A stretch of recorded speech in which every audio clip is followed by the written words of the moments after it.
Surviving Sister Wives contains adult content that may not be suitable for Latter-day Saints or sinners. Listener discretion is advised.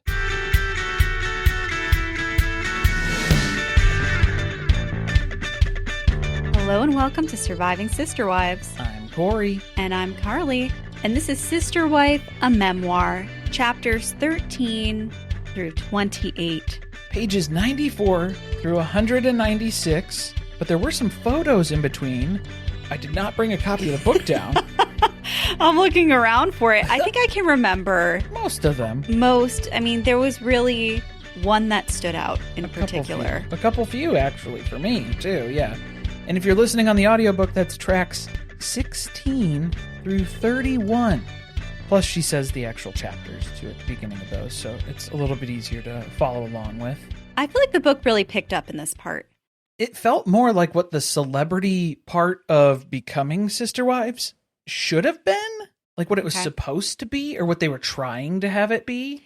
I gotta tell you, it's like a fever dream having just finished becoming Sister Wives and then jumping into this book. It blurs together. It really blends and meshes. She does tell a lot of similar stories, or in some cases, the exact same story. Word for word. And then from having watched the show so many times over and over again, I'm feeling like I just heard this, but I'm not remembering, is it from the book? Is it because I've just watched this episode 150 times and she's like giving me an entire transcript of the scene? That was where it was almost like... I think she gave up at some point and told the ghostwriter, just go watch this episode. Yeah, or like do a translation of a scene in the show. Here's some pivotal scenes. Let's start there with an audiobook version of transcribed out into written text. What is this scene and what does it mean to me? What was I thinking at that time? Well, we're getting the scene that's been talked about nonstop with Robyn getting kissed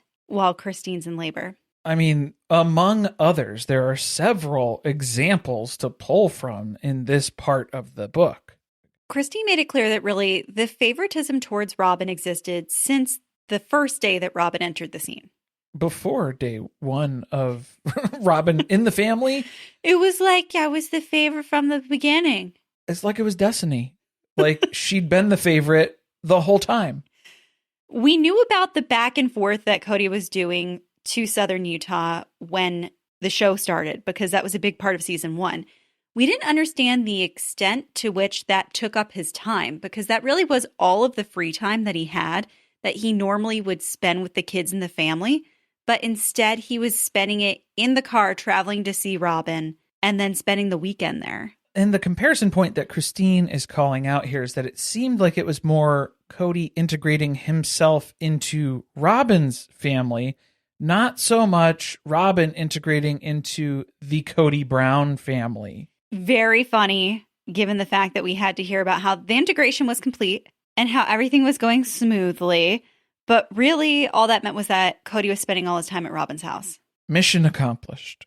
And that was evident because as she's watching the show, and obviously witnessing this in real life, but Christine's seeing that Kody's personality is starting to morph and change to become more like Robyn's, which we get from all the sit-and-hears. That was not limited just to Kody, though. That was Janelle hit us with a lot of sit-and-theirs. Mary hit us with a lot of sit-and-theirs. Christine threw a few in there as well, because it's one of those earworm sort of things that just comes up in passing and then you end up repeating it back too. It's like herpes. It spreads through the family like wildfire. So the expressions, even his clothing changed. He's dressing in a way that Robyn wants him to look. Tighter shirts for the 6-pack abs. Sure. That's what you can think there for. Purple, a lot of purple button-down shirts. Was that an influence of Robyn? I believe so. I thought that it's was her favorite color. Well, yeah, it would be. I mean, maybe Kody was buying them in purple because he knew Robyn liked purple. Packs of purple shirts. Or, maybe that's just what was available at TJ Maxx, because you got to take what you can get there. As us Maxinistas know. They may button on the wrong side of the shirt. Something else is going to be off. The pickings are slim sometimes. But you got to do the best with what you got. The kissing while Christine was in labor. Oh my goodness. This was so depressing to me because as Kody is missing, so she's in the hospital. This is her first hospital birth, which is kind of scary enough because they've always been worried about the outside world and what it would be like to be a polygamist giving birth in a hospital. He leaves to go get her bag because she unexpectedly had to go into labor. They were inducing her. So she has nothing with her. So he's supposed to just go home, retrieve the hospital bag, and come back. It's a quick quest. A point A to point B. It's a fetch quest. Thought it was pretty clear on what you were meant to go do. Should be a pretty simple task as far as, start to finish here. And she's watching the clock tick and wondering, where could this man be? Maybe he was supposed to go pick up Aspen. Maybe it's just taking her a while to get ready. Maybe he stopped to get me flowers. Wouldn't that be a kind and romantic gesture towards your wife? Well, now you're just setting yourself up for disappointment. You're thinking of all of the great things Kody could be out there doing right now for you, and that's not really what we're here for. I'm going to request something. If this show ends up giving us at some point a blooper reel of like all of the unseen footage, because they already had us watch them watch the show, so they can't do that again. A blooper reel? Carly. No, it's the unseen footage, what's left on the cutting room floor. Okay. I want to see a supercut of everything Kody did when he left the hospital. Set to the Benny Hill theme song. I feel like he stopped somewhere for gas, but then got distracted and got some taquitos, and then maybe he stopped and he got Robyn some chocolate-covered strawberries on the way home, and then he went to the wrong house on accident and then ended up back at Robyn's driveway and then stopped and looked for some celery in the refrigerator. He had to get the correct address from the glass jar with the balloons on it, and then it directed him back to the hospital. Something like that. He forgot what hospital Christine was in, forgot that he was supposed to get Aspen. I think a lot more happened. I guess that's what I'm getting at. But what we got to see was Robyn and Kody kissing before their wedding day, and it was on camera, and Christine was very offended by that. The thing that she didn't even mention was how they tried to hide it from the cameras. Okay, she almost made it seem like the audacity that they would do that on camera. But it was worse, in my opinion, because they were trying to get away from the cameras. They were trying to hide it, actively not let you see that that was what was going on. And the cameras caught him in the act. Red-handed. Herpy-lipped and all. Herpy-lipped. I think that that's more appropriate. Yeah. She has baby Truly, and then they go home from the hospital, and Kody stays one extra night. I'm surprised he didn't tell her you used up your night at the hospital stay. Well, that was like, Christine had to ask for the extra night. And he was like, I don't know. I'm pretty busy. I got a lot of stuff booked today. I don't know, bitch. I got a lot to do. He's trying to pencil her in. Is pretty much it. So then he's like doing you a favor by... That's the limit. The extra day, that's what you got out of me. If you need help, you can ask your sister wives. That's why they're there. So that I don't have to be a father. You need to put in a formal request to your sister wives to help you with this because I am unavailable. Which turned out to be some real shit because then when Robyn has, I think it was baby Saul. It could have been Ari. Probably both. I'm sure there was similarities. 2 weeks before Saul is born, Kody has to stay at her house every night. And then for 2 weeks after. An entire month? A whole month. And Christine was trying to give him the benefit of the doubt. Maybe he finally listened to the advice that the midwives had of the bonding time that needs to take place for fathers and newborns. Maybe he finally took it to heart. It only took 19 kids. But his second to last kid? Something like that. No, he listened to Robyn. I think it was Robyn needed him. How was she possibly going to be able to function with a newborn in the house and 3 other kids? But every time we list off, it sounds like Robyn has so much help. Because she was even talking about how McKelty got recruited pretty much full time to take care of Robyn's kids for her. And then Robyn had... her sister moved in. Then Mindy moved in. And then she had the Flagstaff nanny. So, I mean, like, there's just seems to be a very unbalanced level of involvement from other people who are assisting Robyn through everything that she has to deal with. The other thing that kind of came out within these chapters was that everyone kept kind of moving the goalpost on, okay, he's spending a lot of time with Robyn. We're seeing that it's irritating, but it's got to stop at some point, right? Like, we're going to move to Vegas, and then it's going to kind of go back to the way it was, where it was very fair, the share of his time. Well, it was like, the courting stuff, and it was like, well, he has to get to know her, so yes, there's going to be times that we're going to have to give up with the family, with the existing kids. He has to get to know Robyn, form that connection with her kids, so that's like a temporary sacrifice that makes sense right now. But then after the wedding, it's still happening, still going. And so then it's like, okay, when we move to Vegas, that'll be the next like big major milestone adjustment change. That will set everything right. No, that didn't really do it. So, well, they're still in like a honeymoon phase. Maybe they'll like lose that infatuation there eventually. They started out being overly understanding, and then they became completely delusional, in my opinion. Because it was never going to stop. She always needed more. Yeah, it's just going to keep going, and there is no way out of this now. Which is why it's so frustrating to hear Robyn talk about what it's like to be a sister wife, and her preaching to the other women about how to be a good one, because she, in her actions, never did what her words and her actions didn't align, right? Yeah. She said that all these things that sounded good, that were fair and equal, but then at the end of the day, she wanted to dominate Kody's schedule. Or dominate Kody. Among other things, I suppose. Maybe that's why he spent so much time there. Not just Kody's schedule, yeah. My favorite story about favoritism in this was when Christine was talking about how she had a Claddagh ring, just like Mary and Janelle had. But Mary and Janelle had like a little diamond in theirs. And they didn't have money for that when Christine got her ring. So for, I think it was her 10th anniversary, she said, do you think we could get like a little speck of a diamond? Just a diamond. A little chip. Not a diamond, a diamond. A diamond. Not even a whole diamond. Something sparkly, can we put it in the ring? And Kody said, absolutely not. We don't have money for that. We are broke. I don't know if you've heard. Not now, probably never. And then the show money rolled in. Now we have the finances, but we've forgotten the request. That is so far behind us.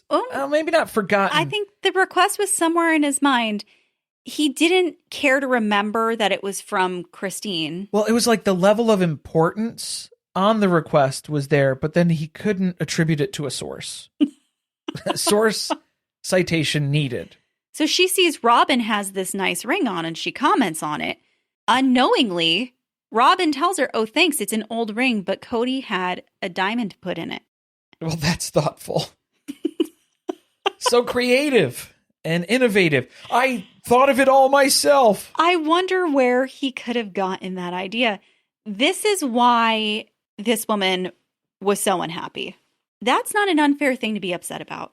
You know that she's been asking for this. She asked for an anniversary gift. You never followed through with it, and then you did it for your new wife. You know, it's not a good look. It does not look good. In the long run here, any way you cut it, it's a pretty bad circumstance that you'd find yourself in. Especially when Christine gets upset with Kody about it, and then he's like, oh, you're so superficial. Like, that's the answer here, is that it's, you know what? Stop comparing to what your other sister wives have. See, you were complaining about how Mary and Janelle had this, and then now you're complaining that Robyn has it too. Yeah, I'm the only one who doesn't. Yeah. Out of 3. Out of 4, I'm the one that doesn't. I was the third one. I asked for, and then you skipped right over me. So, yeah, this is annoying. Terrible husband. Not much better as a father. We got this story from Janelle all these years about what a great dad Kody was. But then Christine's telling again the tale of how when she was pregnant with Truly, she was working evenings because she wanted to pay off their debt. She needs some help because the kids have to be put to bed. Kody won't do it. Kody is busy. He's booked up, occupado at the time, even though he lives in the same house as Christine. So like the nights that he's in rotation right now. Well, I can't take the stairs from Mary's house. Murray's house, and Mary's house are all in that same spot in the middle. She's talked again in the book about not wanting to use Mary's place as a hallway. Through traffic, yeah. When she explained Mary didn't want 17 people to be using her house that way, like, I kind of get it. I get it. Would you ever get a moment's peace with people just going back and forth? I mean, I get it to an extent. And then I think it's just maybe just in the winter. Or like maybe the rules need to be applied of like there are traffic times. If it's a different time of day, you have to go outside. I don't know if that makes it worse now that I'm thinking about it. I'm like, yeah, if it's like after 10 p.m., you shouldn't be coming through here anyway. Christine ain't doing anything after 9 p.m. Right. We know that. No. That's off limits. She is not a closer.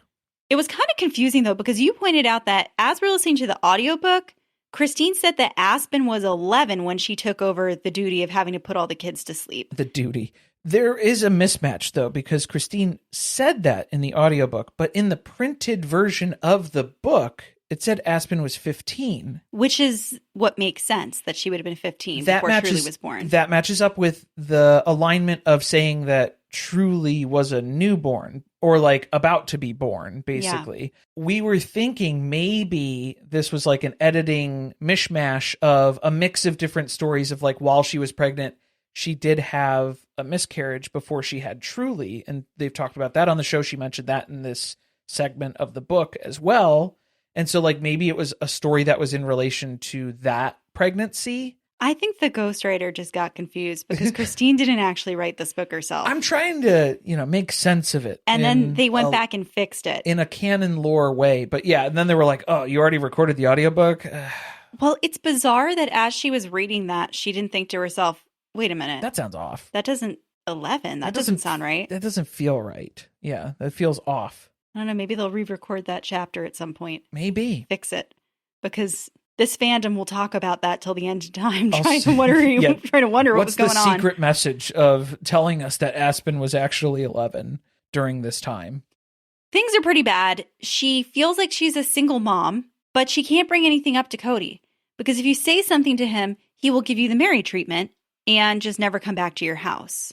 So this is interesting. Even though you have issues in your marriage, you can't talk about them. You can't say what the issues are. And then if you do, Kody just runs away and hides at another wife's house or portion of the house. So you can't accomplish any sort of repair in a relationship like this. Who would you guess let him hide?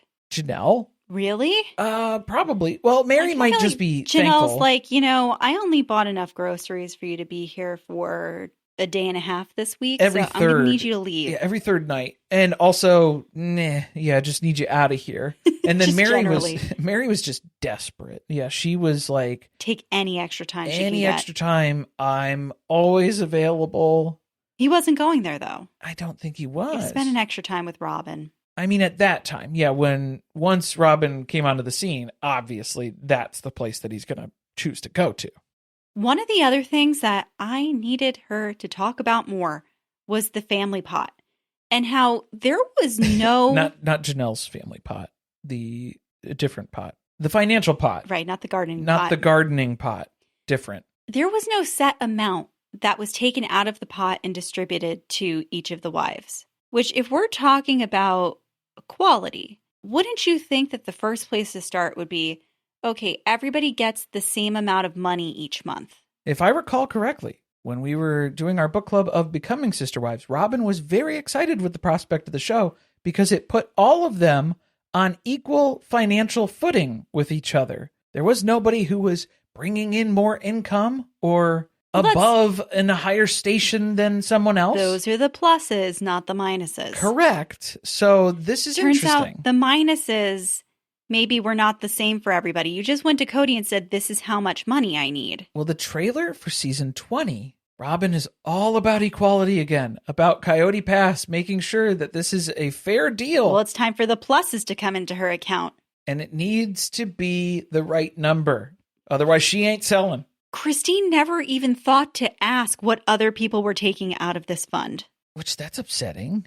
Very. Am I just like super nosy? Because I would be in there every 2 days checking the account to see where the money was going. No, I think we just need to know. We need to know these things. This is very important stuff. Yeah, let's get a forensic accountant. That could be a whole season of them just going back and trying to figure out where did all the money go. Folks, we're talking in the Discord. They want to see, for the last season of Sister Wives, Ronald McDonald Esquire going through the books with Janelle. We kind of talked about that a little bit. They're going to find out a lot of the money went to buying gumball machines. A lot of gumball machines, a lot of tacky art. Wouldn't you just notice that going over to Robyn's house, she has a lot of stuff? Just the piles of boxes that are at the door on a delivery basis, just constant stream of things arriving at this house. That would be suspicious to me because things like vintage gumball machines and dollies are not cheap. They don't just accumulate out of thin air, no. Materializing at her doorstep. Christine's done a good job in this book of not taking it to the point of really like destroying anybody's reputation. So I think that's as close as we're going to get to confirmation that Robyn spent a lot of the family money. Well, because she doesn't even know. She doesn't witness this firsthand to account for that and to say, yeah, that's exactly what was going on. I think that's a scary part, though, is because Christine doesn't even realize what was going on necessarily either. Oh, this is kind of like, well, an afterthought. Now that I think about it. That's kind of, it seems like that's most likely what happened. It would make sense. She dropped some other bombs on us. There was a lot of discussion about the struggle that she had with depression, with postpartum depression after she had Truly, which we heard her talk about on the show. She talked about being on medication and how that improved her life. But we're also hearing that she was hitting the bottle a little bit to get through the day at some point. Well, multiple bottles. A couple different bottles. Both the prescription bottle and the alcohol bottles. And the mojitos. The wine bottles. No, it was Moscato is her wine of choice. Yes. Which that tracks. That's really, I just started drinking wine. That's how you know. The first wine. And it's the only one that I can palate right now. We got to get her on the Riesling. That's just one tick up from Moscato. Yep, it's less sweet. We'll ease her into it, though. Still Unlike better than Kody. It's still better than Chardonnay. I'll say that. And I'll stand behind that. That's a hill I'll die on. Yeah. She really breezed over the drinking. It was like, well, I found out I like mojitos. Then I found out that, what else did she like? A beer or a cider at the end of the day after filming. A long, hard day of filming. It really takes the edge off. When you are unhappy with your life. I can't stand to be around my kids unless I have a beer in me. That was a statement, wasn't it? That was the one that stands out. That's what she told Dr. Bean, right? Okay. Dr. Bean is the only doctor she's willing to call for anything. Dr. Bean is a miracle worker of sorts. What? Isn't he an OBGYN? He delivered Truly. He does a lot of baby delivery and pregnancy adjacent stuff. So I thought it was strange with Kody asking him about fertility stuff, the IVF thing. That's what they brought up, was that whole scene of how even Christine's pregnancy with Truly in the hospital, giving birth to Truly, Kody is asking the doctor about another wife's fertility issues. Maybe book a follow-up. Maybe that was like... He didn't want to pay the extra appointment fee. Yeah, well, I mean... I'm already here. Or just catch it the next time Christine calls Dr. Bean, because it sounds like she's talking to him on a regular basis. Maybe she can just give you his number. A standing appointment that she has with this man. They don't even live in the same state at this point. Not anymore. So yeah, what is going on with this? She stayed in contact. Was she hooking up with Dr. Bean? What's going on? Oh, I think she would have left a little earlier. Yeah, if she had a better reason to. Don't want to besmirch the name of Dr. Bean. So let's just make it clear that he was not involved in the pain medication addiction that took place. Was he? He was not? No, but this is where I don't think that he worked on her torn ACL unless Dr. Bean has a couple of different specialties. No, I don't think he did the surgery, but oh yeah, she didn't really remember a lot. That she was relying on Kody, which is terrifying.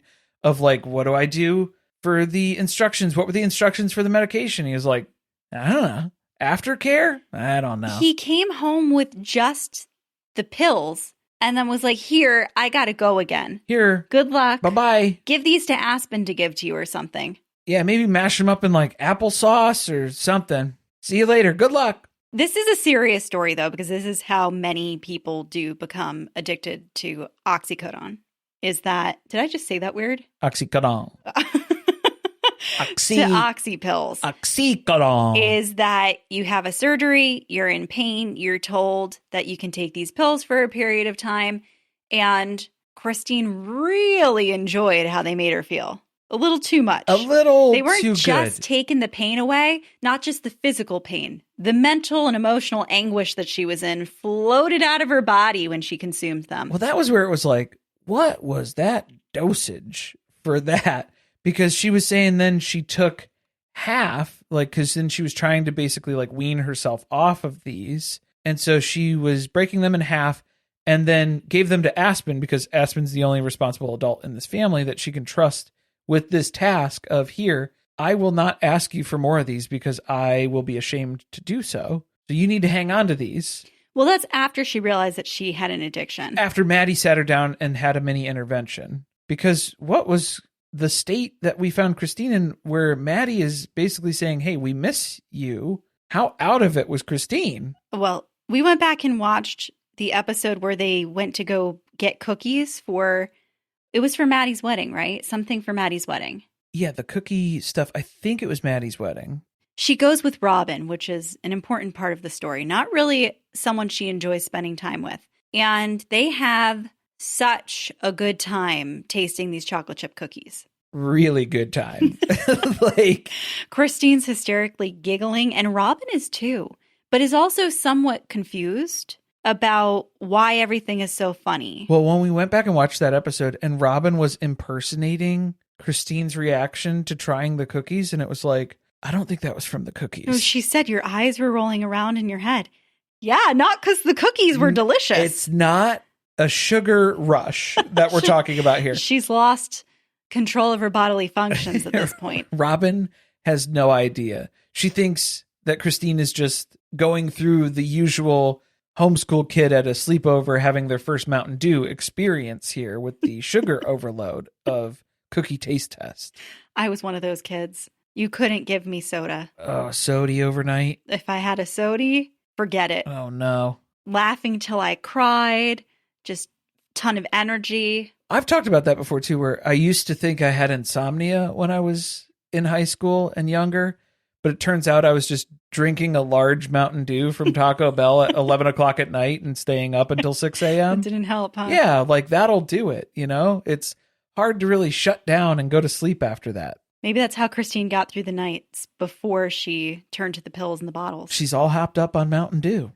Something that bothered me when she was talking about this was she kept explaining it as it would start to fade, like the high that she got pretty much every 45 minutes-ish. And so she'd have to go get another pill. But she kept saying I had to get another hit. I don't know why I felt like fix would be more appropriate. Oh, okay. Yeah, maybe fix. But then fix it has the same negative connotation. Have you ever heard someone say who was on pills that they had to go get another hit? Was she smoking the pills? I don't know. I'm going to read Mike Sorrentino's book pretty soon, so maybe I'll find out from Jersey Shore. We'll have to see how he's going to distinguish that, because I think I would trust his verbiage over Christine's. That was a really big confession, wasn't it? Because we're learning that for a pretty big chunk of time where Christine was contemplating leaving, she was on some substance here or there to try to get through the day. I would have to be a little high and pretty drunk if I was going to be giving Kody massages on a daily basis, though. That's true. We haven't even got to the massages yet. Or every 3 days, however you want to work that into the schedule. Okay, so she's really upset when everything goes down with Kody saying, I can't help you, get Aspen to help get the kids situated at the end of the day. So she says, you know what? I'm not going to give Kody his fucking body massages anymore. Full body massages. Full body massage. We're not doing that. No. Why am I going to do you any favors? You can't even help me when I need it. I'm not going to give you your jollies after my long day. It's not just another thing to add to my to-do list. It's a physical thing. Well, to help him relax and unwind after a stressful day. And then Christine has to continue on with her stressful day and go finish out. Now she has to put the kids to bed afterwards too, because Kody's far too relaxed to go put the kids to bed now. I'm sure he's passed out. Yeah, he falls asleep immediately after, don't you think? Instantly. The weird part is when Robyn brings it up to Christine, though. Hey, why'd you stop giving Kody the massage? Huh? He's such a good husband, isn't he? If Robyn approached me and asked me that, first of all, I never want to be in that situation, but just thinking about how sex was this off-limits discussion. They couldn't even go into a sister-wife's bedroom. They don't go weird. No, they don't go weird. A very inappropriate thing to even be in someone else's sacred space of their bedroom. And Robyn felt comfortable enough to just come up to Christine and ask why she's not engaging in foreplay with Kody anymore. I mean, I don't think she asked it like that in that exact way. Christine understands what the purpose of the massage is for. There was nothing sexual about it. It was just a relaxing, pleasurable thing for Kody to receive from each wife as a way to gauge her loyalty to him. Nothing sexual. No, it was totally sexual. Maybe sometimes. He wasn't having sex with Christine if it wasn't happening. No, I don't think so. What makes it worse is Robyn comments on the fact that Kody's such a good guy. Like, why won't you just give him a massage?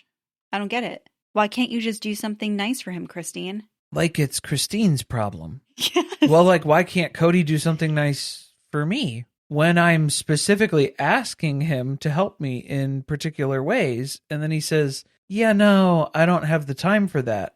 Okay, well, I don't have the time to massage your body anymore either, I suppose.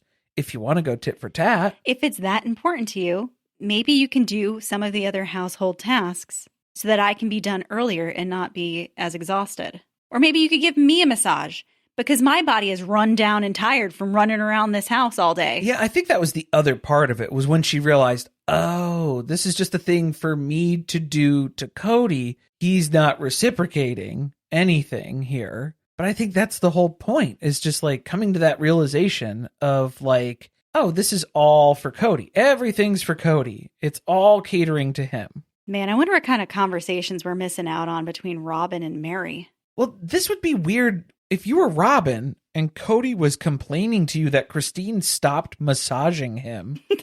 Wouldn't that be enough to be like, oh, I don't think you need to be telling me this stuff. Like, if you have an issue with that, you should talk to Christine. I think that's normally where the boundary would be. But not Robyn, I'll go intervene and speak to her myself and find out what's going on. Ooh, yeah, and like to take it up on yourself to be like, oh, tell me more. And then also let me go have a word with Christine to make sure I bring this up directly with her. The other problem I have with it is that it's okay for Kody to not want to have sex with Christine, but then when Christine doesn't want to do something for him, all bets now are it's off. a big deal. Now we need to have Robyn the communicator get involved. Because clearly something is off at that point. They never really get back on track, though, because then, yeah, it's between Christine and Robyn's relationship that never really took off. There were always hopes of improvement or maybe opportunities that looked like there could be something. She really liked Robyn at first. Initially. For a couple minutes. Like, she cried a lot and was very emotional, but she thought that she seemed like she had a good heart and she was altruistic and that she was easy to talk to and that maybe this could be a good friendship that formed between them. But then there was never really an opportunity to get to know Robyn because Kody was always over at her house. And then when he wasn't, Robyn had a hard time adjusting her schedule. That was weird. Is that what it was? Because that was right after they moved to Vegas. So they were in the temporary rentals and Christine was actually pretty close to Robyn's house. So she was looking forward to this. Like, oh, great. My kids will be able to hang out with her kids, vice versa. Like, we'll be able to spend a little bit more time in each other's vicinity here since we're only like 9 houses down from each other.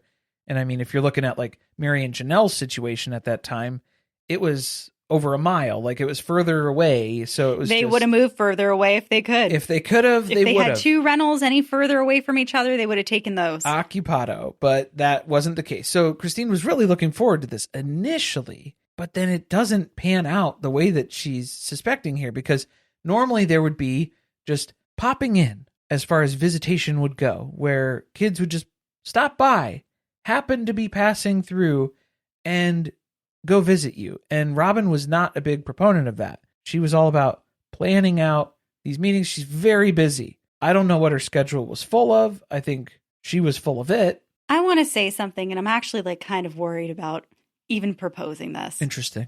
But I had a close friend growing up who was on the spectrum, and she had a very difficult time with adjusting her schedule. If you wanted to hang out 3 weeks from now, she needed to know all of the details of that.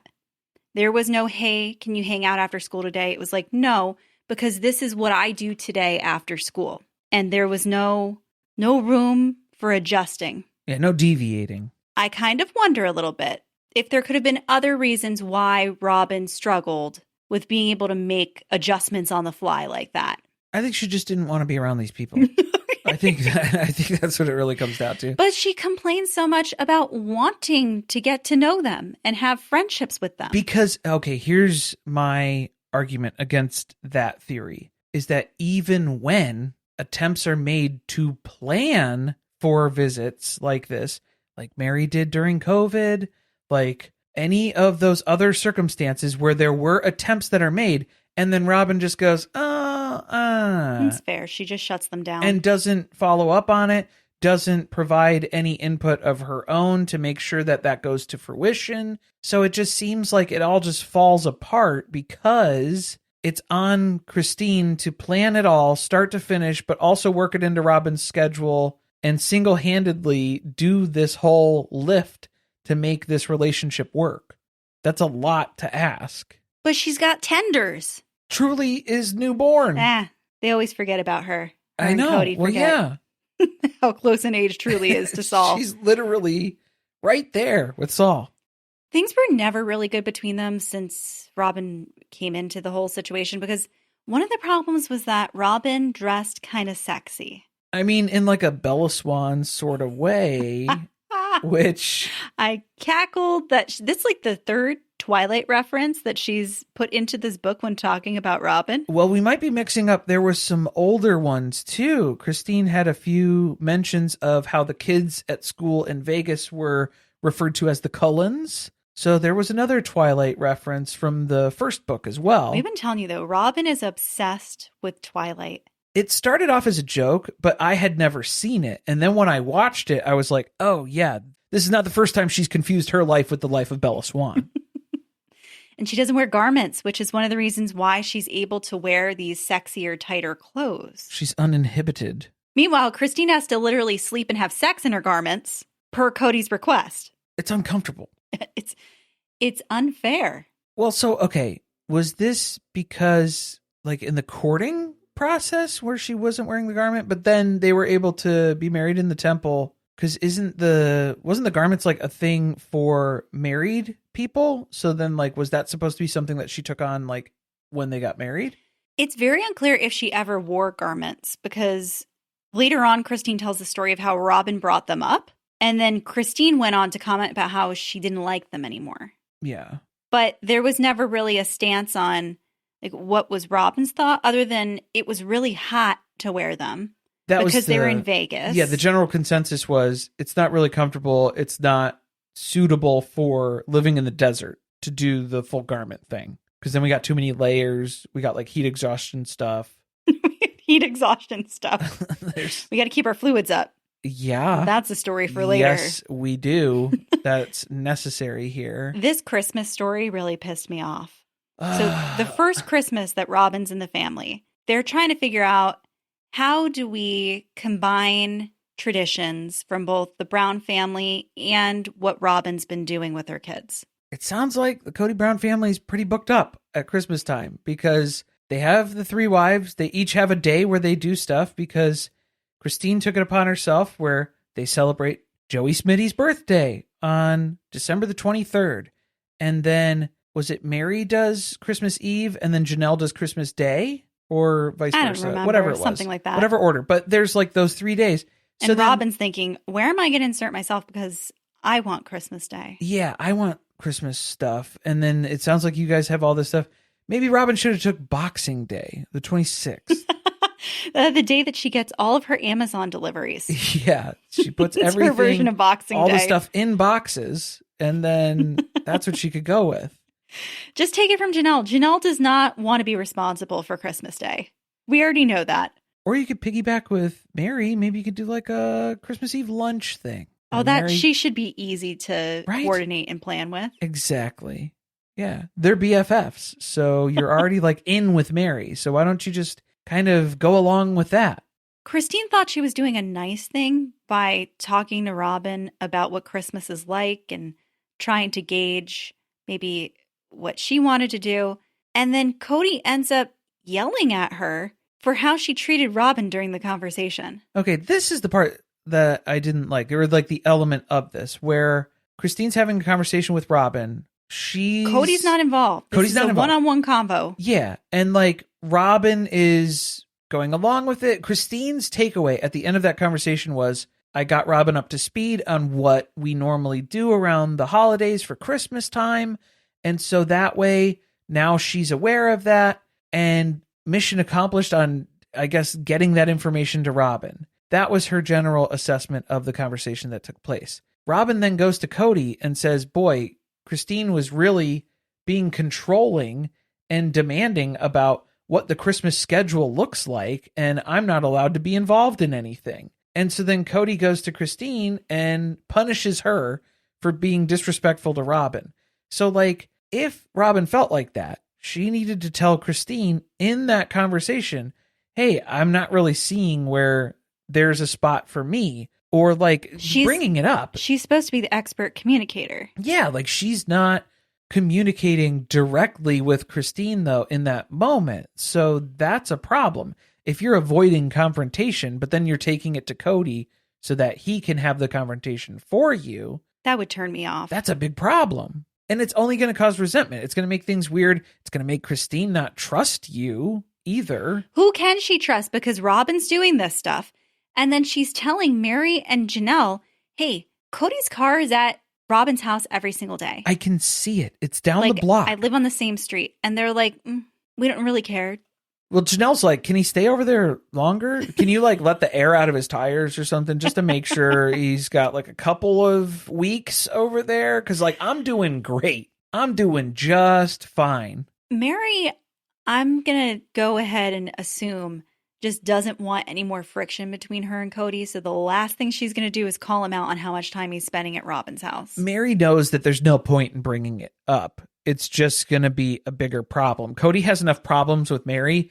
Mary doesn't want to make a problem with Robyn because Robyn is her friend still, she thinks. Also, it's really less of a problem for them because it's not right in their face. You're having to be at home with your kid saying, where's dad? And then you look down the street and his car is down there. I'd tell him, go down the street and go get him. Go knock on the door. Go tell him what we're having for dinner. Table's already set. I would be such a bad sister wife. I'd be such a bitch. Be giving Mary a run for her money.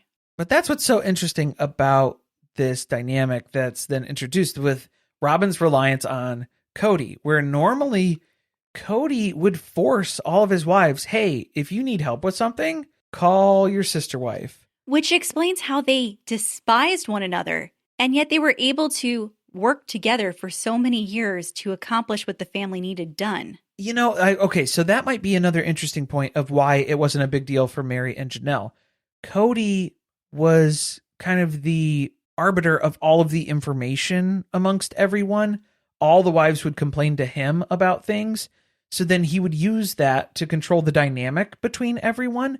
So I think he was kind of talking about Christine on a regular basis at that time about her being a princess, about being problem, needy, about being dramatic and exaggerating things. So he got ahead of the story. He got ahead of the story so that way when Christine is saying, I always see Cody's car at Robyn's house, Mary and Janelle are like, yeah, I bet you do. I don't want to get involved in your drama. Sure.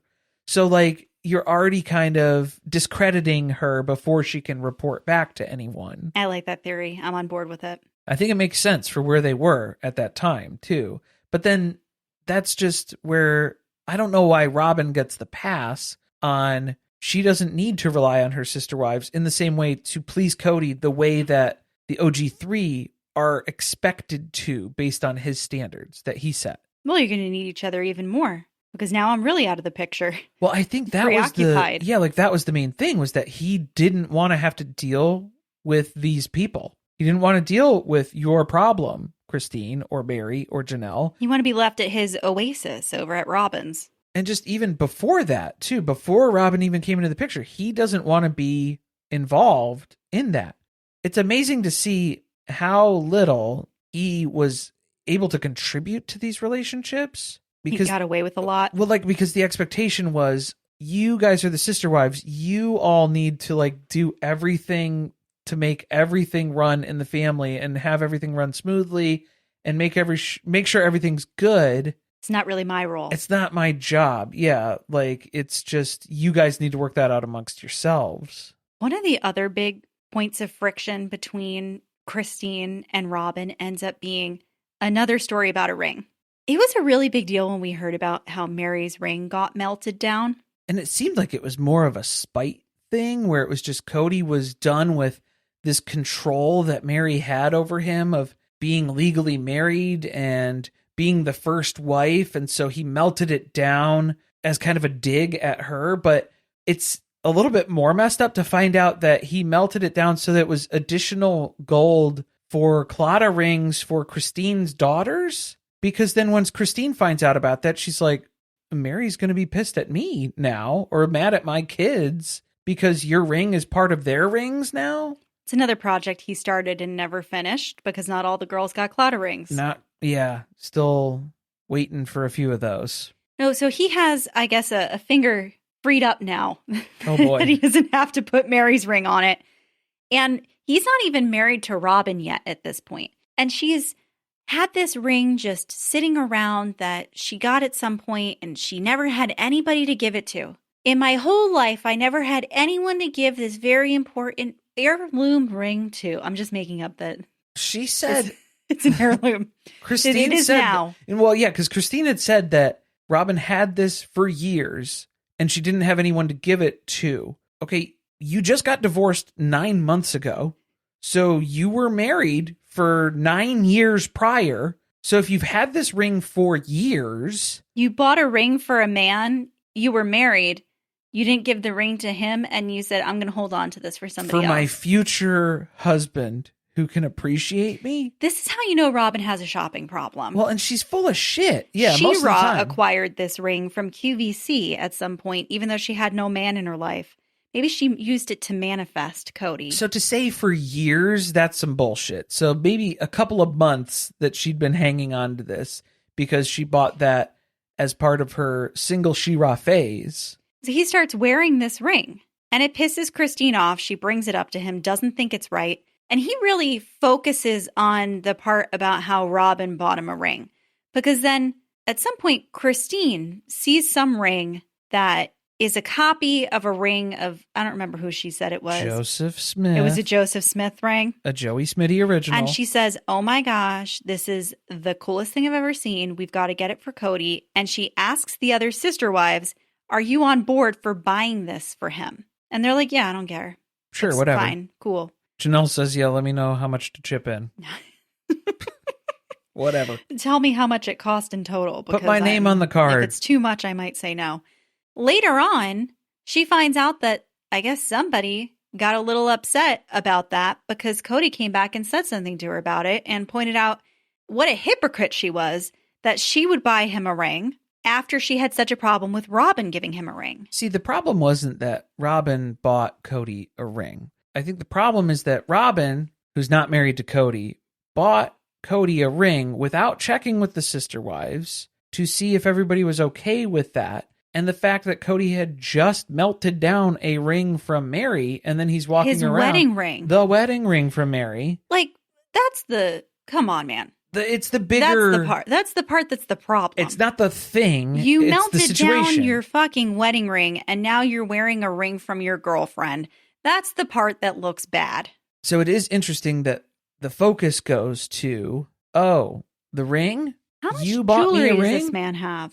I mean, he has new stuff. And he's got the horse. He's got the horse ring, his watches. We didn't even talk about watches, or the Heart of the Ocean pendant that he's been wearing too. That's blue. which we get a story about a sapphire ring that he designs from, I guess, my sister wives' closet, but I know people have been looking for it. I don't know if anybody's been successful in finding a listing for it because apparently it was very expensive, probably not something that ever sold, but it was a design that was very near and dear to his heart. Well, Christine is pointing out the flaws in the design. The stupidity of taking a rare gemstone and putting it underneath the ring where you cannot see it. It's on your finger, so you don't see that part of the ring. So general design flaw. Defeats the purpose. You know, Kody would have loved being a king in the Tudor court. I know that's really not hitting for you, but yeah, that was something they did, was design jewelry for each other as gifts. And a lot of times they would have like secret messages contained within them. You're loyal like a dog. Yeah. Yeah, some real good jewelry. A lot of gems from Kody at court. I do think this would have been like a King Henry VIII idea of let's hide the sapphire within the ring. That's something people who have money to burn do. Kody likes to think he has money to burn. And Christine's like, this is symbolic. Clearly, he has a hidden life that he wants to protect from the outside world from seeing. And that's his life with Robyn, which is how much she's reading into the jewelry. And I think that's going to explain why she was so upset with the fairy. Very upset with the fairy design. I'd like to make note, too, of the kind of influence that Robyn had over Kody, where Christine was able to pick up. We were talking about those Robyn-isms and how he would dress similar to her, speak in phrases like her and stuff like that, too. But Christine was able to kind of tell when Kody was going out of his way to do something for her, where it seemed like it was at Robyn's instruction or behest. So then I feel like that undercuts anything good that Cody's able to do for Christine, because then she just assumes Robyn's making him do this. So now there's no value in that because it's not authentic from him. He's doing it because Robyn asked him to. And so he's actually trying to please Robyn by doing this. This could have worked if they had all been coming into these marriages early on at the same time. They've been married to him for decades, girl. They know the things that he does and things that he would never do or say. And it's very clear when the influence is coming from you. We have to talk about the Lehigh police investigation because there's no way we're going to get through a book about sister wives without mentioning that. The Flee High move, as we all know, was imminent. The Lehigh PD were absolutely on their way to arrest Kody Brown. Why are they under the impression that he was going to be arrested? I don't know, because they don't know the difference between investigating and prosecuting. No charges were ever brought to this man. This is still like very perplexing because didn't we learn that the investigation was closed before they even left? I think they closed it in November and then they moved in January. If you haven't been arrested by January, I mean, are they going to arrest you? Are they going to charge you with anything? They closed the investigation. Because we had joked about that when we were covering Becoming Sister Wives too, where they realized in November, oh no, we're under investigation. We need to get out of here immediately. So they sat around for 2 months after the holidays. Carefully and meticulously planning. Not really. Their move. And then fled under cover of darkness. And then day, and then cover of night. In the book, Christine said, basically, pretty much. The night. Like, essentially fled in the night. We tried our best. We got about 20 miles that first night. Still one of the absolute peak episodes of this show. Very interesting. So even though maybe it wasn't true that this was actually ever going to pan out, I'm glad we got the entertainment that we did out of it. The show kind of changes Kody. I mean, we've seen that, the evolution of his personality. He went from being a little goofy and fun, or at least that's what he showed the cameras, to being somebody who has a very dark personality and is overly paranoid, concerned about whether they can trust the people around them or not. I thought it was interesting, too, where Christine was teasing Kody about how it's not Cody's wives or Kody and the sister wives. It's sister wives. It's not about you. But then he would have to confirm with her, oh, no. The show's about me because I'm the most dynamic person on the show. What a dick. Of course. I'm the one who's the most interesting of all of you. That's why we're all begging you to stop being on this show. Please. Yeah, I don't want to see his Nobody face. wants to watch him and Robyn anymore. They No. just want to watch the OG3. So that should tell you something, just He from must that. be very upset because apparently he was big into reading the comments online. Oh, Kody, don't read the comments. You think he still does that? You think No. he's reading all the negative things people say about him? No, I think they had to have a time where it just trailed off, because that's what Christine was pointing out. At the beginning of the show, it was mostly positive comments and then a few negative comments here and there, which Kody would take very personally, especially comments that were mean or judgmental when it came to Robyn specifically. Got bad news for him because they only evolved and got worse over time. It has not improved. Yeah, if we're looking at that circumstance. Maybe he'll read the comments about his appearance on Special Forces. Maybe that will change the hairstyle. He's got to be doing that because he's going to be into seeing people talk about his physical vigor. If Johnny Manziel told him to cut the hair, I think he might do it. But it'll take a miracle at this point. We had a lot of comments in the last episode where we were just recapping what was in the book. And yeah, the section we were in. The part where Christine was saying that she was not raised in a cult, and then you can decide if she was, but her experience was pretty good overall. That was in the first part. I gotta say, I didn't really get the impression that she was teeing up a story of the evolution of her view of the church that she was in. Yeah. So now in part 2, we're learning a little bit more about how things changed for Christine and how her faith morphed and became different over time. Which is how why she lost it. Well, yeah, that's that's why we're talking about how she lost her faith in this part of the book, because this is where she talked about it. See, that's where we were talking about where she didn't say it was a cult, because that's what she said in the first part. So now we're at the part where she is talking about kind of leaving that part of her life behind. I'm going to have to go realizing. back and reread, but it would have been clearer to say that at that point in my life, I did not believe that I had been raised in a cult. Or if I Spoiler. just looked at this isolated part of my time, a part of my life, I would say it wasn't a cult. Well, and she was saying from her experience, overall, pretty good, wasn't too bad. So, she didn't experience all these things of cult life that most other people would be saying. It's very, very bad. But I think she took a way longer time to realize there's other negative impacts, though. There's other ways that this can kind of seep into your life. It all really begins when she's pregnant with Truly. That doesn't surprise me.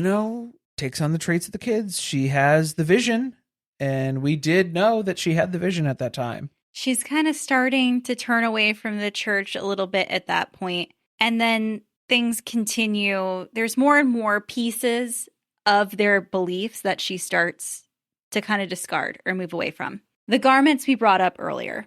The juxtaposition of the reasoning of why the garments were no longer a necessary part of their faith personally was kind of more apparent here, where the other wives were like, they're kind of baggy, they're kind of frumpy, they're a little bit too hot for Las Vegas. And Christine's like, yeah, and I don't like that it's like a mind control thing.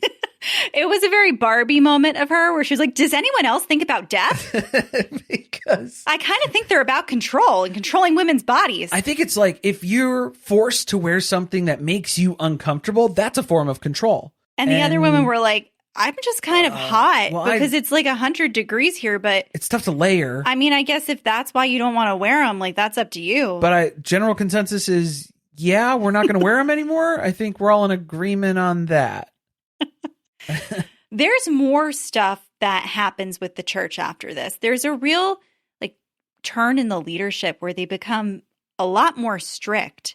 This was interesting because she brings up how they couldn't wear earrings anymore, that was something new that these church leaders introduced. And the earrings were a big topic of discussion within the more recent seasons where we had to watch Aurora go get her ears pierced. Well, this is where it was kind of becoming apparent to Christine, where the church leadership, it was not so much biblical teaching that was going on. It was more, you're at the whims of these elderly men who are in charge of a church. That's never good. And that's not a recipe for success in most cases. They also uncover some abuse that occurred within the church. And that was always, I think, a line that she was able to draw in the sand of, this is how we're different from the FLDS. And this is why this is a safe group. And then she's learning that those things have been happening. Have happened, yeah. And so she's losing respect for the people who are leading the church. I did like how she was kind of coming to the realization most of the personal beliefs that she carries, it wasn't so much connected to their religion. It was connected back to the lessons that Grandma Annie had instilled in her. Her mom, who she was so upset with for most of her life for leaving religion, actually instilled a better value system in her than the religion was able to do. Or a more enduring value system. Yeah, like a generalized view of the world that was not so rigid or based in the teachings of individual people that she was around, but things that could be applied to everyone. I'm glad she finally came to the realization that being in a group where you're taught to fear outsiders is probably an indication that you may be in a cult. If the only people you ever interact with are other people in your group, you may be in a cult. I would love to see her host some type of show about people who have escaped cults. Yeah, or like another panel discussion like we saw. Maybe no more panels. She did not thrive in the panel arrangement. She didn't do so great with that one.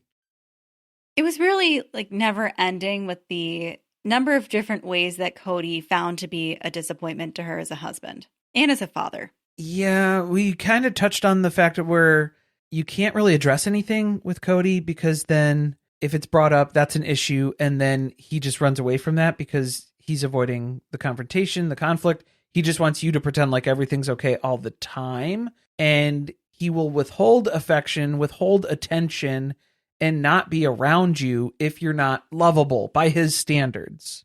The reason why people have an issue with polygamy, one of the reasons, is seeing how women are treated. And this is a great example of it, where Kody is never held responsible for his own behavior. He can do, say, anything that he wants.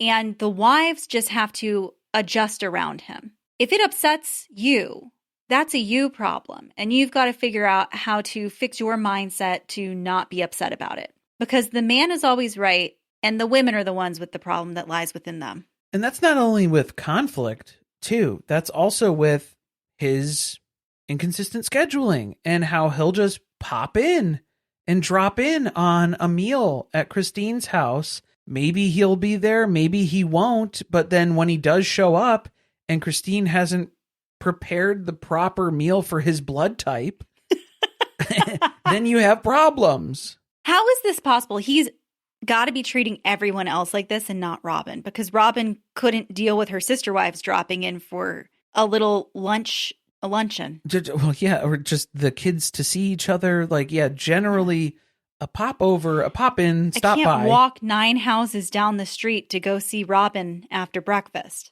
But you can come and go from my house whenever you please without giving me a heads up of whether you're going to be here or not. And demand and expect me to have everything prepared to your liking, whether you're here or not. That's just unfair, because that puts everybody on edge, because that's putting pressure on Christine to make sure that her house is always in a state where it's ready for Kody. And then maybe he doesn't show up. It's unfair to the kids and to her, which was her point, which was, disregarded. Another big letdown moment was the chili cheese nachos mention from the Becoming Sister Wives book, which Christine was kind of taken aback reading the first draft of that Kody would include that as part of his and her love story, because that was part of their marriage section. I would have made him take it out. You got to read it before it got published. I'm not letting millions of people find out. Millions of people, I don't think they sold that many copies. It was a number one New York Times bestseller, which now Sister Wife, a Memoir, is a number one New York Times bestseller. She has done it twice. 2 times. So Robyn's got to be jelly. Robyn's working on her own draft of a tell-all. She's got to craft up some more Muppet Babies stories and work those in. She's going to write like her version of The Secret. Manifest Destiny. Too much work, too stressful. She doesn't have anybody to take care of the tenders now. No, it's not happening. Probably not going to come to fruition. That's ironic to not be able to manifest a book about manifestation. Manifestception, I suppose. Obviously, the chili cheese nacho story revealed that Kody was not attracted to Christine. And he only made it worse in that tell-all that they did, where he then goes on to tell the host, this was that not the clown one? I was just going to ask if this is the really bad makeup one. That was season 6, that they had the really bad makeup. Yeah, it might have been in there. Still seeing the Geico caveman in my head. It was really bad. So he says he was straight up just never attracted to her. It wasn't even just the nachos. That made it worse. And that's why Christine's like, well, that's not fair then to never tell me that. You felt this way during the courting process, which we weren't even like officially courting at that time. You were thinking about asking me to join your family, and then that like squashed it for a while there. And then you came back after Janelle and Mary weren't getting along. Interesting. That's interesting. Yeah. So the timing is a little suspect as well, but Christine's just pointing out how that's not really fair to her, because if she had known that Kody did not feel any romantic way about her, she wouldn't have gone through with it. Or maybe she would have considered it a little bit more if they had spent more time to get to know each other. Kody might have called it off. Christine might have called it off. You took away the choice from her. Yeah. When you gave her the false impression that she was marrying somebody who wanted to marry her and wanted to have a life and a marriage with her. And really, he just always treated it like Christine was a burden to him. Even though she saved their bacon. Kody said that multiple times, because if it weren't for Christine, Mary and Janelle would have split long before that too. So it's just like, it's only a matter of time, I think. So to discredit Christine with keeping the family together, because that's very clearly what she was doing. Well, now he would tell you that Christine did nothing valuable for them ever. Well, that doesn't make any sense. Yeah, that's just directly countering everything that he said so far. One of the worst things that happened between Kody and Christine for their relationship was obviously truly having to go to the hospital and almost dying of kidney failure because of his neglect and his poor parenting. I don't know that it was clear from the show that Truly was sick before they left. She wasn't to go on the trip. She wasn't feeling great. So I knew that they said she wasn't feeling good, but Christine took her to urgent care before she left. So Kody knew that she was sick enough to go to a doctor. She has the flu. She is ill. You would think that in a group of children that you're having to care for, if one of them is sick, that's the one that you prioritize keeping a closer eye on or spending more time with. I think that for him, it became Aspen and McKelty's responsibility to take care of this. And so they were doing the best with what they had, but these are children watching children. And so Aspen had called Christine while she was in San Francisco and was like, hey, Truly's really not doing good. And so Christine reached out to Kody and was like, hey, I need your help with this. And he's like, oh, I got a bunch of laundry to do at Robyn's house. So Aspen and McKelty should be able to take care of it, and left it at that. So then to come home. No. Yeah. I would have immediately called him back and cursed him out. Well, okay. Because then like to come home and then Truly's eyes are going crossed in the bed because of her fever. And Kody's diagnosis is that she needs glasses. Swing and a miss. That was Kody? That was Kody. I thought she said that she had brought Truly to a doctor and that they didn't. I don't know. I was half listening at that point. No. That was Cody's assessment. Is that great? When Christine was telling him Truly's eyes are going crossed, his assessment was that, oh, she must need glasses. No, dude. Great. Let's take her to the eye doctor. Get in the car. Because he's not going to do that either.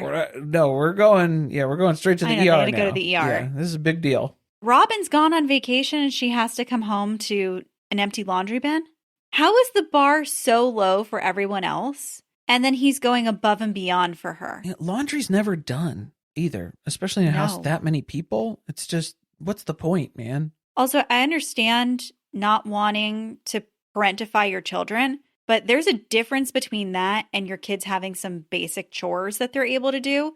They can wash their clothes. Yeah, because if you're not wanting to parentify Robyn's children, but you're parentifying Christine's children in the process. And Janelle's. That doesn't make any sense either. All the other kids are left to their own devices. It's at the expense of everyone else. Robyn gets the most. So that's where we have an issue with this setup. So Christine ends up feeling like, well, Truly almost died because you were too busy at Robyn's house doing something for her, which was not a wrong take. Also, she brought that up on camera with Kody, Yes. and they cut it from the show because that was one of those arguments where, oh, we're not discussing this on camera. So production was respectful and they shut it down. They didn't include it. But Christine did bring it up on camera that, hey, you prioritized Robyn's household chores over our children. I think she was really pretty much done with him at this point. After this experience, also when they're in the hospital, we got a lot of footage of Kody being there.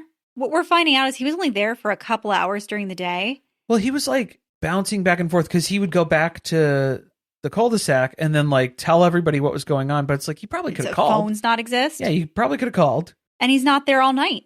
It's very difficult. If you've ever had to be in the hospital with somebody, never mind having to be in the hospital with a child who can't be there isn't responsible for their own care, right? There's doctors and nurses coming in and communicating and telling you things that you need to know. To leave that on one parent is a lot. Christine was talking about how she was arguing with the surgeon who was like speaking a little too bluntly about the care plan that had been laid out by the doctors and stuff. And then that same surgeon came in and apologized to her the next day. She didn't even recognize this person because there's so many medical professionals who are coming in and out of this room. She can't even keep it straight. So like, yeah, this is the person that you're leaving. And she's to handle this? exhausted. Yeah, you're leaving her to handle this on her own? She's never leaving the hospital. This is brutal. Also, it cost $200,000 at the end of this, which I would say, sir, you're going to go on special forces and earn every penny back because how dare you? Well, this is why Kody is afraid. He's afraid of Truly because she gave him the glimpse of his biggest fear, which is poverty. That's the only thing he's afraid of, right?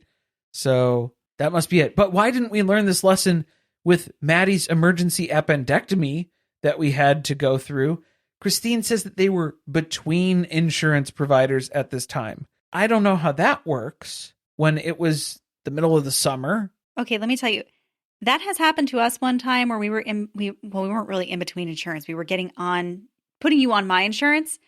I was so scared for the one day that there was like a lapse between them. Well, never mind having 6 kids who run around, roughhouse, play sports, and you don't know what's going to happen. I don't have a laissez-faire attitude. I could not do this. Not when it comes to the American healthcare system. No. No, you don't play with fire. Another betrayal from Robyn is that Christine ends up confiding to her that it was so bad, the experience with Truly, that she really thought, like, if Truly had died, she had to contemplate what she would have done. And she would have left Kody because she wouldn't have been able to come to terms with the fact that his neglect led to Truly dying, which I think is pretty understandable. That's fair. Yeah, that's a fair assessment. That's something that you would really struggle with as a parent, especially knowing he was doing something as trivial as doing laundry at Robyn's house. Because I was nervous about how that would have impacted Aspen, because I'm sure Aspen would have blamed herself. Aspen and McKelty probably. That's another element of it, is placing that responsibility on them. Yeah, immediately traumatized by that as well. And then it's like, oh my God, no. Like looking at the circumstances, hearing the additional details that Christine provided in this book, very clearly that is all on Kody. She told that to Robyn, and then Robyn went back and told it to Kody. So then that becomes a personal attack. But again, you can't trust Robyn. Everything that you say to Robyn is most likely going to Kody. Everything that you say to Kody is most likely going to Robyn. That's why they never felt like Robyn was a friend. You can't trust her. Do not trust her. So around this time, this is when Christine kind of comes to the realization, the marriage to Kody, it's pretty much a lost cause. I'm not going to waste my time and energy trying to draw blood from a stone, so to speak. You've been doing that for 20 years. Yeah, I'm not going to keep doing the same thing and expecting different results. So I'm going to focus on what I can focus on and see the changes that happen here, being that she's going to be the best mom that she can be. So she really kind of pours herself into the kids at that time and being available for them. But, we had kind of conflicting thoughts about it. I think Christine wanted this to come across as a positive thing. And then we were feeling like that's good that the kids are getting a lot of attention from a parent because they're obviously not getting it from Kody. But at the same time, it is an unfair situation to put your kids in, to have them be responsible for making you feel fully loved because your partner is not able to do that for you. It was in the part where she was talking about like how she felt more loved than ever, like by her kids. And like that was almost a way of like filling that void. But you can't completely replace the love and support of a partner with the love of your children. It's not the same thing. So I think that's where it was kind of a, not like a red flag, but just like cause of concern or something to take note of that I kind of clocked. Maybe something that could have been addressed in therapy to make sure that we're handling this in a healthy way. But we're going to Nancy, right? Well, yeah, the show The producer forced them. is the one who suggested they go to therapy. The show forced them to go to therapy because they were probably like, look, a lot of the questions that I'm asking you on the couch, I think you need to have these conversations with a mental health professional. I'm not qualified to continue these conversations. I don't like this because of the fact that they leveraged the fact that they were in therapy to get more footage. So in that way, it doesn't feel like a genuine attempt to help or fix anything within the family. It just seems like another venue in which they can have conversations that maybe they weren't comfortable having on the couch. And they do some harm, they do some good, kind of depends on the situation. I loved the story where she brought up Kody melting down the ring.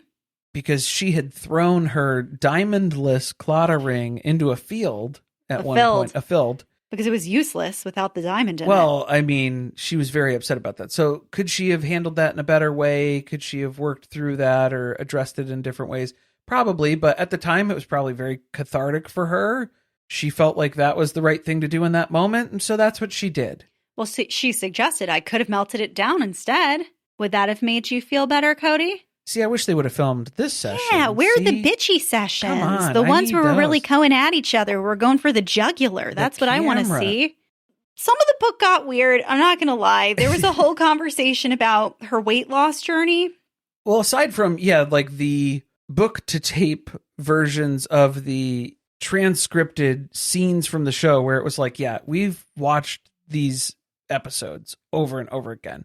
But then we were getting like weird pitches about like, I thought she was going to start pitching me the pink drink. Yeah, I thought it was going to be weight loss supplements and dietary concerns. She's talking about counting calories, which eating broccoli. I know a lot of broccoli. She did kind of say at some point that, different things work for different people. I was glad we acknowledged that, but it was a little odd to have an entire section of the book that was like, hey, I lost weight and I can tell you how to do it too. And I went through menopause and perimenopause, and I'm able to tell you a little bit about that too, and some hormone therapy that you can look into. I didn't like the explaining away of, I guess that's why I was such a bitch to Ken. No, because Ken was a dick. Ken deserved it. And so every moment of it. Honestly, I don't think she had anything to regret about that. I guess she was probably embarrassed because when Kody was talking about PMS, that was the PMS excuse that was given on camera there, or reasoning that he was trying to assign there, that she was all hormonal and off balance and stuff. But it was like, no, it was perimenopause. That's different. I don't think he knows what PMS is. Also, if you're not in somebody else's body, don't comment on what you think they're experiencing. She's mad at you. She actually deserved to be mad at you because of the situation, the circumstance that you put her in. Yeah. And all your other wives were just too afraid to speak up and say what they thought. Don't blame your hormones when men are the one who are causing the problem. Don't let your perimenopause gaslight you into believing your husband did nothing wrong. That's our stance. Yeah. I'm pretty sure the next section of the book is going to get us into Christine really preparing to leave. But she talks about the commitment ceremony. That's season 6, right? That's the finale episode of that season where they end up having the ceremony. You can't watch it on HBO Max anymore. Otherwise, Guys, I would recommend you to go see that episode. If you're wondering where all of the seasons of Sister Wives are going, because now they only have, 7 through 19 they still right have now? 1 and then 7 through 19? 1 is on there? I don't think it was. Oh, they pulled that one too now? I thought it was only 7 no. through the end of what's aired so far. I think they're going to keep pulling more seasons. So here's the what real we've kicker. heard is Discovery Plus is where you're going to be able to watch all of them. Are you ready for my horrible theory? Is that all of the archive stuff is going to be on Discovery Plus, and then you're going to have HBO Max for the new stuff. Don't even suspect. theorize that, because people will get very upset. We do not know that I that's don't know. do not spread that on Reddit or anywhere online. I'm just saying what I suspect is the worst case scenario. That's where I'm at for everything right now. Well, let's get back to the commitment ceremony. Okay, yeah. This is supposed to be a moment where they're all reaffirming their commitment to one another, their love for this family. And as Christine is up there pouring her sand in the little jar with that of her sister wives, she thinks to herself, why am I doing this? Because I'm not even going to be staying here. See, we joked. I don't need my sand mixed with theirs for eternity. We joked about this on the commitment celebration recap episode that we did because there were too many things in the celebration. There were too many things in the ceremony because everybody had to have an idea of what they thought the visual representation of this family coming together and what that should be. And so they did all of them. They didn't say no to anybody's ideas. Everything was a yes and. Well, and that would hurt somebody's feelings. It would have hurt someone's feelings. They would have felt excluded. So they just kept adding more and more things. And I guess really Christine just didn't give a fuck. Well, and she the was problem, not really invested. If you didn't have this many things, you wouldn't have Christine reaching these existential crises. At this point, she wouldn't have this time to think through while she's pouring sand in front of a group of people at a commitment celebration. Make it short. Yes, move this thing along. If you're going to plant the tree, make sure it's already in the ground. Just cut a ribbon or something. Stop doing all this stuff. That's how early she was really thinking this is not going to be for the long haul. I think it was before that. Stuck it out. I think it was before that. I just think more and more stuff kept happening where she didn't have an opportunity to leave. Because then we end up having Mykelti and Tony. Well, we have Maddie's wedding, then Mykelti and Tony. Then Aspen and Mitch. Yeah, and like before that was My Sister Wives Closet. So I think she just kept getting herself involved in something where it was like, well, now I can't dip out. I have to wait a little bit longer. And Mykelti and Tony's relationship is the thing that really makes her realize, man, Kody and I, not soulmates, not for one another. We did kind of clock the triggering that was happening where Christine was very concerned when Mykelti was jumping into this relationship with Tony, where it very rapidly became an incredibly serious relationship where they are now engaged and essentially racing to the altar in Christine's eyes. So her fears are she's seeing her entire life play out before her eyes, where Christine feels like she's trying to claw her way out of this marriage, and she's seeing Mykelti ready to dive in head first into marriage around the same age that she was when she made that mistake, which she's now realizing was a mistake. So that probably was a whole other element to the Tony introduction and how that did not go well with Christine at that time. The game night episode is the thing that totally changes their mind, though, because they've only known each other for a very short period of time, and they know more about one another than the adults who have been together for decades, aside from Robyn. Well, of course, yeah, Robyn and Kody. Who has no memories of the beginning for some reason. Blocked them out.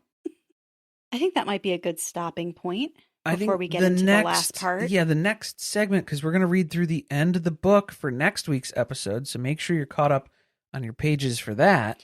If you guys know where you can watch the Oprah Winfrey show, I really want to watch the episode that the Browns were on because it's been mentioned a couple of different times. We got it from Robyn's perspective. We got it from Christine's perspective. I need to go back and see it.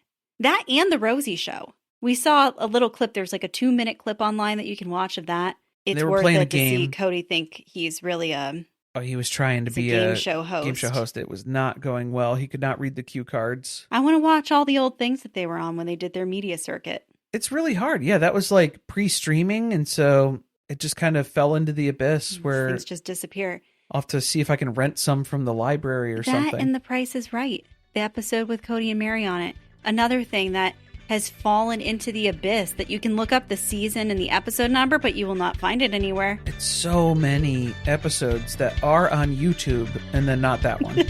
I'm just really upset that there are more opportunities for us to watch them on television, and we'll never find them. Squandered. Yeah. So we have one more recap of Sister Wife next week. And then, of course, Sister Wives Season 20 starts after that. We'll be recapping that. Episodes dropping on Mondays, just like last season. And we'll be talking about Special Forces. Thanks for listening. See you next time.